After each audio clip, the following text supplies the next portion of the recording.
Hello, কেমন আছেন সবাই? তো আজকে হচ্ছে কথা বলবো রাইটিং টাস্ক 2 নিয়ে।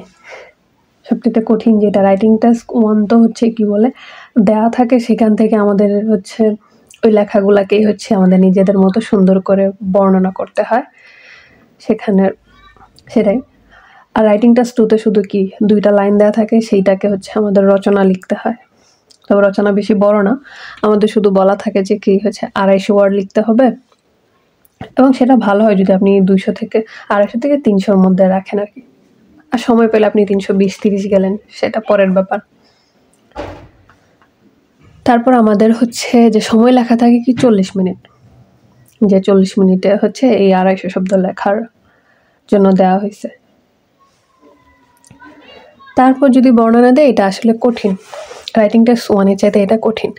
এবং রাইটিং টাস্ক 1 এ হচ্ছে আপনার নিজের হচ্ছে আইডিয়া লাগে না। সবকিছু প্রশ্নে দেয়াই থাকে, শুধু সেগুলাকে আপনাকে একটু গুছগাছ করে সুন্দর করে লিখতে হয়। তো এইখানে হচ্ছে আপনার নিজের আইডিয়া ব্যবহার করতে হবে। আপনাকে বলেই দিবে যে হোয়াট ডু ইউ থিংক এবং আপনি কোনটা ভালো মনে করতেছেন। এখানে যদি প্রশ্নের টাইপের কথা বলি তো এখানে আছে আপনার এগ্রি, ডিসএগ্রি। যে একটা লাইন দেওয়া থাকবে তারপর বলবে যে do you agree to this, অথবা আপনি এটার সাথে এগ্রি অথবা ডিসএগ্রি।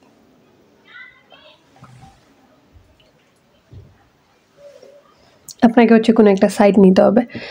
তারপর থাকে অ্যাডভান্টেজ, ডিসঅ্যাডভান্টেজ, যে এটার কি অ্যাডভান্টেজ বেশি না ডিসঅ্যাডভান্টেজ বেশি, অথবা 2টা সাইডই আলোচনা করতে বলে আর কি। তারপর আছে যে শুধু ডিসকাশন আর কি, যে একটা লাইন দেয়া থাকে তখন বলে যে এইটা নিয়ে আসলে লিখতে।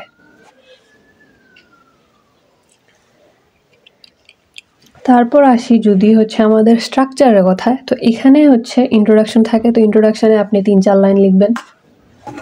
যে ইন্ট্রোডাকশন হচ্ছে যে টপিকটা দেওয়া আছে সেই টপিকটা সম্পর্কে কিছু লাইন লিখবেন। তারপর হচ্ছে আপনি কোন দিকে আছেন, আপনি এগ্রিতে আছেন অথবা ডিসএগ্রিতে, অথবা আপনার কাছে সুবিধা বেশি মনে হচ্ছে তো অসুবিধা, অথবা আপনি এই বিষয়টা নিয়ে কি ভাবতেছেন সেইটা হচ্ছে এখানে পরিষ্কার করে লিখতে হবে আপনাকে।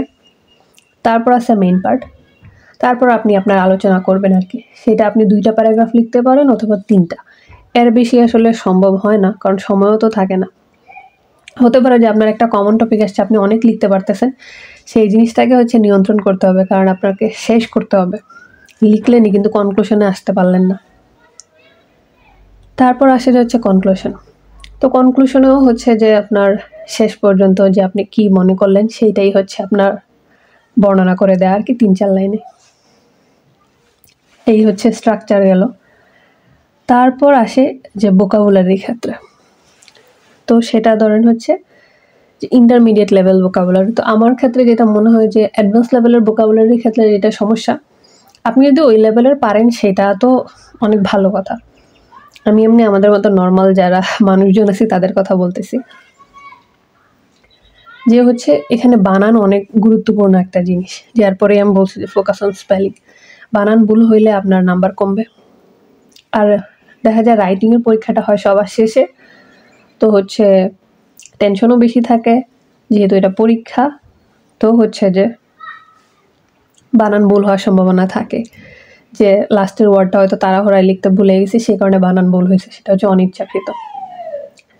আবার হচ্ছে যে যেহেতু পরীক্ষার হলে গিয়ে মনে না থাকাটাই হচ্ছে একটা সাধারণ বিষয়। আপনি পড়বেন 5টা ওয়ার্ড, পরীক্ষায় গিয়ে আপনার 1টা অথবা 2টা মনে থাকবে। এখন আপনি কঠিন শব্দ পারেন কিন্তু সেটা যদি আপনি ঠিকভাবে ব্যবহার করতে না পারেন তো সেটা তো আসলে কোনো লাভ হলো না।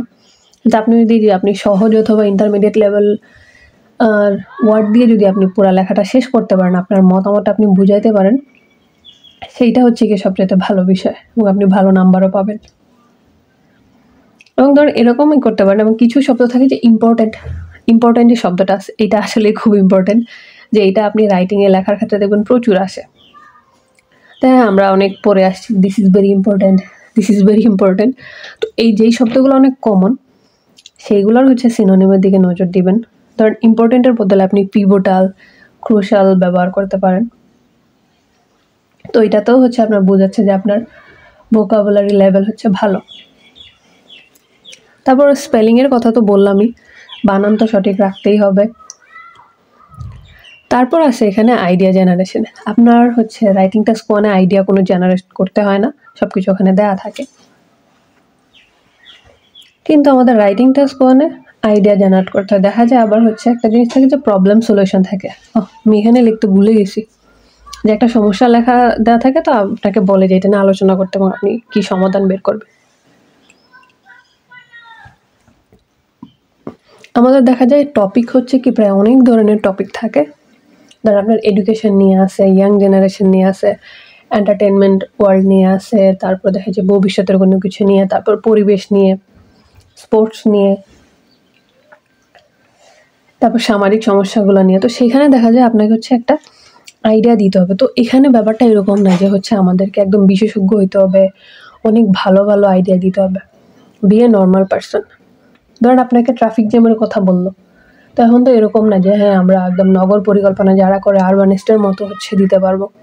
তো এখানে আপনি সাধারণ বিষয় হচ্ছে কি দিতে পারবেন, চিন্তা করবেন যে হ্যাঁ কেন আসলে হচ্ছে। দেখা যায় তো শহরে মানুষ বেশি, অথবা শহর থেকে অফিস কিছু অন্য জায়গায় নিতে হবে, তারপর রাস্তাঘাটে কি পরিবর্তন করা যায়।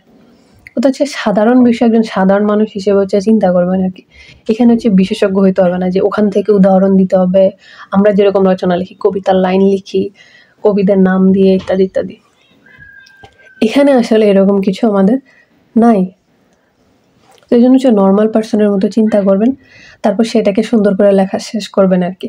কঠিন চিন্তা করে যদি আমরা নিজের আইডিয়াটাই হচ্ছে যেটা বুঝাতে চাচ্ছি সেটা বুঝাতে না পারি, তাহলে তো এখানে আমাদের কোনো কিছুই কাজে আসতেছে না।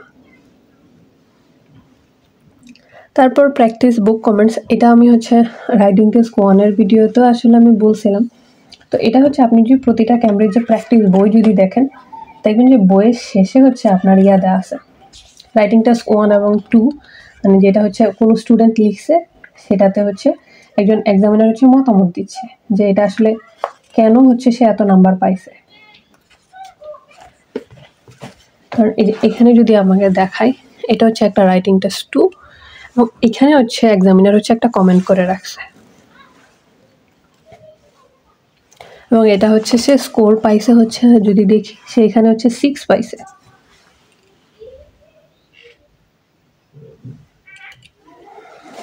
তো এখানে হচ্ছে যে তারপর হচ্ছে সে এখানে মতামতটা দিয়ে দিছে আর কি, যে এখানে একটা দেখেন বলতেছে যে সে হচ্ছে ভোকাবুলারি হচ্ছে সে ভালো দিছে, used adequately and there are some good examples used. তারপর কিছু আবার সে ভুলও করছে, যে সাম এরর্স দেয়া আছে, গ্রামাটিক্যাল স্ট্রাকচারে ভালো হচ্ছে কেমন ছিল কিছু, এবং তারপর এখানে আরও কী কী ভুল আছে সেগুলো সে বলে দিছে। এরকম হচ্ছে আপনি প্রতি বই শেষে হচ্ছে পড়বেন, সেটা হচ্ছে ভালো ধারণা দিবে আর কি। শেখার তো আসলে কোনো শেষ নেই। তারপর আসে এই যে বললাম don't be hard your self, যে হ্যাঁ একদম কি বলে একদম অ্যাডভান্স লেভেলের ভোকাবুলারি ইউজ করতে হবে, অনেক ভালো ভালো আইডিয়া দিতে হবে, অনেক অনেক লিখতে হবে, এরকম করতে যায় না।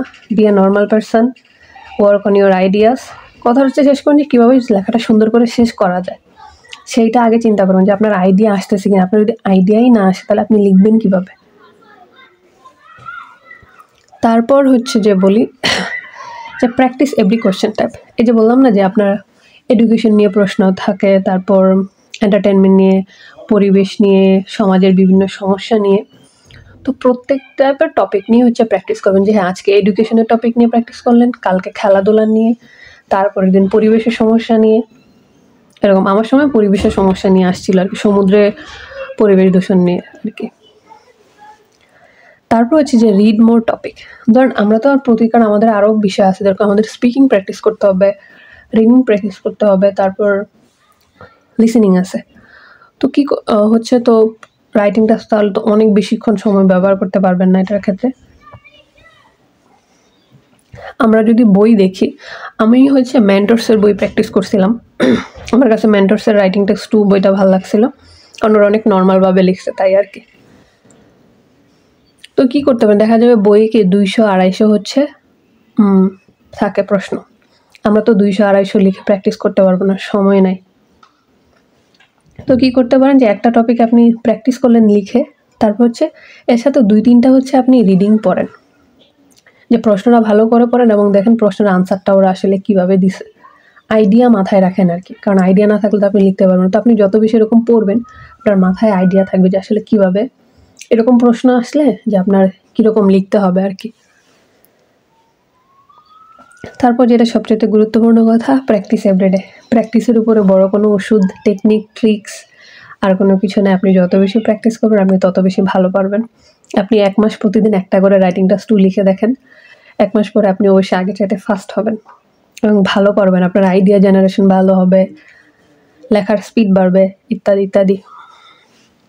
তারপরে শেষে আসবে যখন আপনার সব কিছু একটা ধারণা হয়েছে, তখন হচ্ছে যে টাইম সেট করবে, হচ্ছে লেখা শুরু করবেন। 40 মিনিট সময় নেবেন, টাইম সেট করবেন ফোনে। তারপর দেখবেন যে আপনি 40 মিনিটে শেষ করতে পারতেছেন কিনা, কতক্ষণ লাগতেছে আর কি। আর আপাতত আসলে রাইটিং টাস্ক নিয়ে এখন মাথায় আসতেছে না কোনো কিছু। পরে যদি আসে তখন হয়তো সেদিনে কথা বলবো। অ্যান্ড সবচেয়ে বড় কথা যেটা, প্র্যাকটিস প্র্যাকটিস অ্যান্ড প্র্যাকটিস। আর হচ্ছে যারা যারা পরীক্ষা দেবেন সবার জন্য হচ্ছে শুভকামনা, best wishes for everyone. That's it and have a good day.